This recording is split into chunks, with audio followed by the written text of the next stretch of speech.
So as the vice chair, I'm going to go ahead and lead the meeting for us. I call to order this meeting of the Tax Increment Reinvestment Zone 1 last meeting. All right, so any public comments? Okay, thank you. All right, let's go ahead and look at the minutes, and if I could have a motion and a second on this. I'll motion to approve. Second, all right. And let's vote on it. All approved? Aye. Okay, all right. All right, and now we go to our development update. Thank you guys for coming. As the vice chair said, it's our last meeting. You've made it. 25 years, we've made it. I was telling people, I feel like at the last 3 years, you guys always ask me how many more we have to have. This is it. We're done after today. But thank you guys for your work and your time and your effort. None of this would happen without you guys here. So I'm going to give the last development update. And then I'm also going to talk about some things that we're working towards in the future, because our partnership does not end with Town Square and the ownership. So give you a little peek of what we are talking about moving forward. So the office occupancy, it stayed pretty similar from 24 to 25. With the market, how it's been, obviously we expect the decline post-COVID, but where Town Square has been able to really stay strong is they have long-term tenants that tend to keep renewing and are staying. So that's been really helping us. And then I'll talk more about our plans for office as we get through. The office assessed value. So you do see a drop here. 2024, it was 1.8, 2025 is 1.1. That's basically from all the protests. There's a lot of people protesting their values. And so you do see the dip there. We saw that, I think, in previous years. Yeah, as you can see from 23 to 24, there was a big dip. So it's the same thing. And it's basically just because of protests. Restaurant and retail. So restaurants, they're 25 tenants, retail's 20. The occupancy in 2024 was 82. That has dipped down now to 69. And again, I'll kind of talk more about that as we move forward. But you know, it's difficult. You have to have people to keep restaurants and retail open, right? So we really need to work on focusing on getting more people back here, having more events, and really bringing that life back here. The Town Square revenues. So these sales tax is pretty strong at the 2.4 in 2024, and then 2.5 this year, so pretty steady. And then the mixed beverage tax is kind of where it's always been, around the 230 to 240s. And then Town Square events. So this is kind of the bread and butter of events and what really drives people here. So these are the events that took place last year. And as you can see, the people that come to them, and I think this is the plaza and takes into account the roads. We pull this data from Placer. So again, just, 6.8 thousand just for one event, a car show drawing 4.6 thousand. Tree lighting, we have it tonight, around 8,000. So these events are really what drive people here and really help the tenants and the retail get people in those buildings. And so that's why it's important that we still support these and move them forward. Town Square's visitation every year is around 4 million, and then the mall's around 7 million. So we're going to try to, really work to make these work better together so we can kind of get people moving around more freely and capitalize on all that traffic that just naturally comes here because of the economic activity that happens here. And so the condos, as you know, we've got condos on site. There's 167 units. They are at 100% occupancy. I'm sure many of you guys have heard us say our multifamily and our condos are always pretty much full. These, even though they are owned, 42% are rented by the owner. So there's a little bit of a split there, but the value is still strong, went up a little bit. And then the hotel, this does run on a 6-month lag, but as you can see, the hot revenue actually went up. Our hotel has been really doing well and drawing in a lot of conferences, a lot of new conferences that we haven't seen before. We have a new hotel sales person on the tourism team that's been really doing hard work to get some more momentum here and get conferences coming more steadily. And so we're really starting to see that pay off where these hot revenues are coming in. And so the big question, what's next for Town Square? And so, as I mentioned, public-private partnerships don't end, especially when our city hall is at the middle of it, right? So we will always continue to partner with Town Square and reinvest in Town Square. And so you guys had asked a couple of times, what's next for events? Like, what are you guys thinking about? And so I wanted to give you just a little sneak peek of what we have done. So when it comes to events, as I said, that's the big driver of people here. And so the Sugarland 4B Corporation, they did approve an event marketing sponsorship agreement for 2025, option to be renewed for 250,000, and that'll go to help support those events and market them.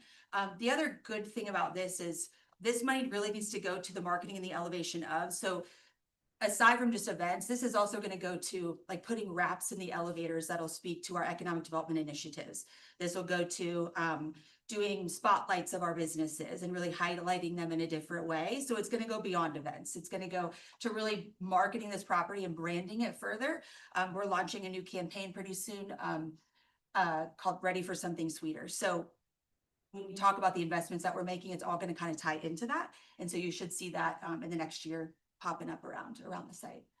And then Reeves, of course, is still responsible for putting on the events, and it's reimbursable like always, and they'll report out at the end. In case you didn't see, the tourism group did a Sugarland social district. It's basically just encouraging people to come to this area and the lifestyle center in the mall. Again, trying to create some connectivity and let people know that there are places that you can like walk around and eat and drink and be social. And so there's some promotions going on for that. And it's also leading into FIFA, right? We are sponsoring FIFA. That's going to be a huge event for us next year. And so we're trying to create some momentum ahead of time so people know that there's going to be action here. There's going to be events here. This will be a place to go and watch and participate. So you'll see some of that stuff popping up as well. And then phase 2 repositioning, I'll touch on this next. And then, as you know, FIFA World Cup, we are an official host city. So there will be community events, legacy programs, activations. Town Square will be a big place where some of that stuff occurs, as well as the mall and Constellation Field. And so you'll start seeing more and more of that pop up the beginning of next year about how you can be involved, how you can volunteer, and where you can participate at. And so I believe I shared this with you guys last time, but earlier this year, SLDC and SL4B approved a $12.5 million investment into Town Square. And this was focused on the repositioning of Town Square. Again, 20 years ago, this mix made sense, right? 500,000 square feet of office is very tricky. 167 units is not enough, right? So, and there's a flight to quality. People want amenities, they want stuff when they go to work. And so there's going to be a big push for reinvestment into our office buildings and our green space and plazas over the next 5 years. And so the 12.5, again, it's reimbursable. It's broken down into office tenant improvements. So, kind of attract certain retailers and get them here, incentivize them to come. Building B improvements, that's where Bar Louie is. The first floor is going to be renovated in the lobby. And then this is like a food and beverage open meeting space to try to create a better space for people. Again, if people don't want to sit in an office and work, they can go to a communal space and work. So just kind of enhancing that a bit. And that hallway is the most active hallway in Town Square, the one that leads you from that parking garage to the plaza. So that's why a big focus was put on renovating this lobby, this first floor, the building right across the street. Is that where the ortho facility is right now? That was part of an incentive that was done with CVR, the company there. That was part of an incentive that was done a few years ago to add a workout space. And so, yes, same building. So you'll have the workout space in the back. And then on this side, closer to the big open space on the right, will be turned into this, what they call hatchways. And then there's office buildings kind of around the side. That'll be joint meeting space that the tenants can use. But this is available to any retailer or tenant on property. And so the cool thing about this is the hatchways, you can order like coffee or soda from your desk and they'll bring it to you. So it's just trying to elevate that experience, trying to get people back here, bring the quality, and give people places to have office meetings, minglings, just make it a bit more elevated. But it's not open to the public. There's certain pieces that are in this, but not entirely, no. It's an office amenity, because that's what, when there's a lot of research done on what is going to bring office tenants back and what people want to see, it's those office amenities that are catered towards the employee. And so this is very catered towards the office tenant, but there are pieces that are open to the public. And then building H, that's former Minute Maid, Texas Southwest Waters across the street. Really just upgrading the entry, the lobby, again, just elevating it a bit, adding better signage. We hear a lot that our office tenants, they don't feel like they have enough visibility. They want people to know they're actually in the building aside from just a little screen. And so, and then a big thing is we have 2 little plazas between this parking garage and that parking garage, and they're just kind of dead space. And so they're gonna be elevating those, adding art stages, better landscaping, lighting, to where people can actually sit out there and enjoy it. And it's more embedded into the development as opposed to just kind of like an afterthought. And so this is a 5-year agreement, and again, it's all reimbursable. There's a lot of thresholds that have to be met, but we are working with the property owner on this. And then going beyond this, like I said, there's 167 units on site. A big issue with Town Square right now is people, right? An issue with our community is like we have to have people coming here. And so we are going to be looking at how we can add more multifamily, add more housing in Town Square. That was identified in the land use plan in 2018, that this area could accommodate more. So we are looking more into that of where it would make sense. And then because we have so much office that is not really necessary, we are talking with the ownership group about repositioning some of the office into more conference space. We have to turn away a lot of hotel conferences because we don't have enough space. So this repositioning of Town Square and the continued investment will continue on. Just because the TERS ends does not mean that our partnership ends or our reinvestment ends. It's only the beginning. What's the next step, right? So those are some of the things that we're focused on right now. With that, I'll take any questions. Are you guys proud of what you've done? I hope so. And I think something really important to note is that we're going to be doing we're working on a case study. We're going to roll it out early next year. And we'll make sure you get a copy. But when you look at the numbers and what TERS 1 was projected to do, it went far beyond. And so what this TERS was set up to do, it did very well, very successfully. So now we just have to focus on what's the next 25 years look like, right? So it was done perfect. It did exactly what it was supposed to do. It really kicked off our community to become what it is today. And so now it's just looking about what the next 25 years is going to be. So yeah. Awesome. Thank y'all. Any questions? No? Okay, thank you. Thank you. And do we need to vote on this? These are just reports. Just report. Annual Okay, report right. that needs- All right, so we're gonna move on to the annual report then.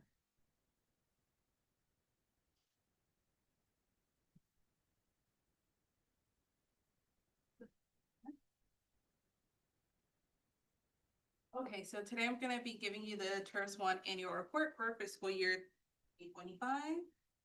And just a reminder, this is a requirement of chapter 311 of the Texas Tax Code and will include the zones, values, revenues, and expenditures.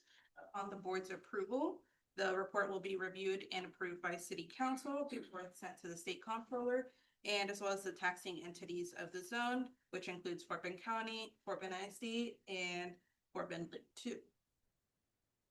So now some basics. The zone was created by the city in 1998 with the 5.5 million base value, and the city, the county, and the Lit all participate at 100% of the property taxes above the base value until the zone expires in 2025. And this increment allowed for the contributions to the development of Town Square.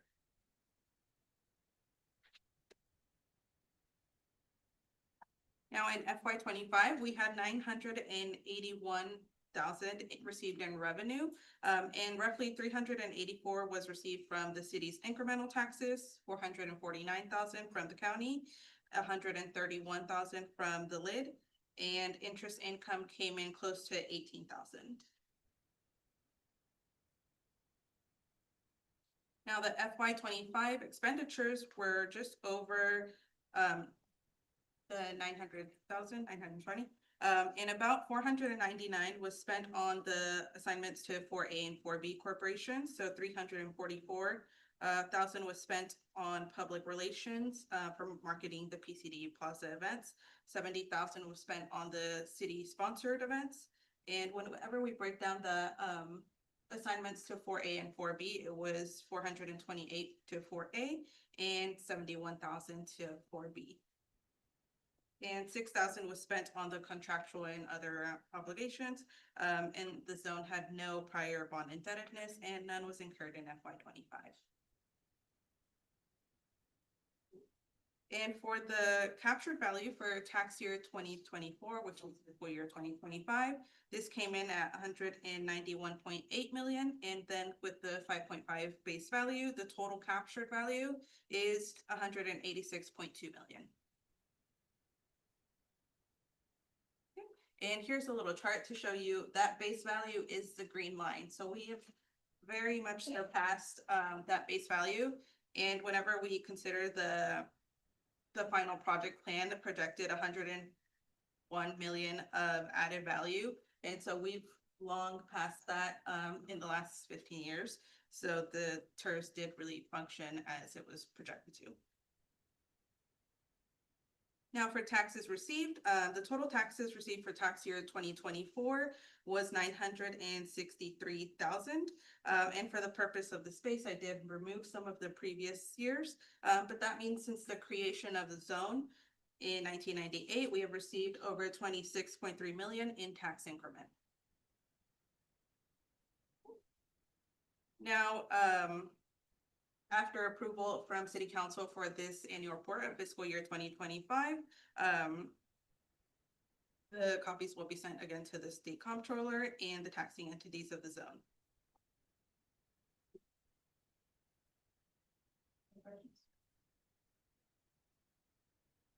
I have one question. How does this compare to the original plan in 1998 on how the TERS would perform? So it did have that 101 was the value that was projected to be added.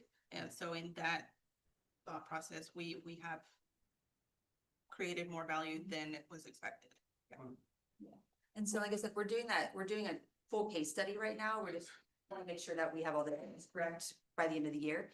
But when we release that, we'll make sure I'll get a copy, but it'll just talk about what was projected, what actually happened, you know, what were the drivers of some of it, some of the main businesses that it has to really showcase what happened here, because it was transformative for our city ultimately. So at case study, will give you a lot of that information too, once we're able to confirm all those numbers. But from our preliminary look, we've surpassed what it was projected to do. And if you go back a couple of slides, please. One. Yeah, there you go. No, that one. No.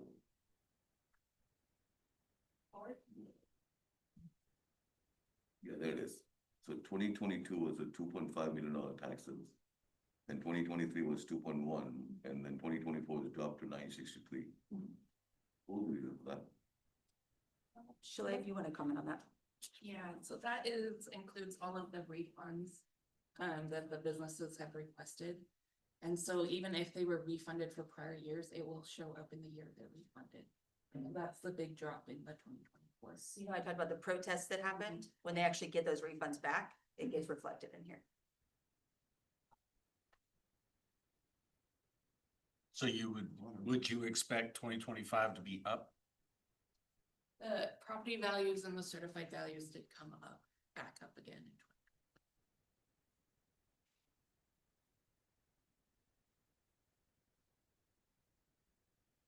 I need a motion to approve. Okay, any other questions before we proceed?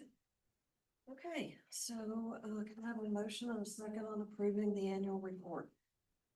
So moved. Second. Second, all right, all those in favor? Opposed? Motion passes. And it looks like we're to adjournment, so if we're gonna have a motion to adjourn. I have one question. Oh, yes. Can I keep my name tag? Yes. It won't stop you. I guess if you walked out with it, it'd be okay. To adjourn. All right, thank you. All those in favor? Any opposed? Motion passes. We are adjourned. So give us a few minutes. We definitely want to take some time to recognize all of you guys. And so we have Mayor McCutcheon here and Councilmember Bondahar. We've got a few little gifts for you. So if you'll just give us a few minutes, we're going to push these tables together, add some more space so y'all can talk and mingle. Mayor's going to say a few words, and then we've got some breakfast tacos and fruit. But we just really appreciate you.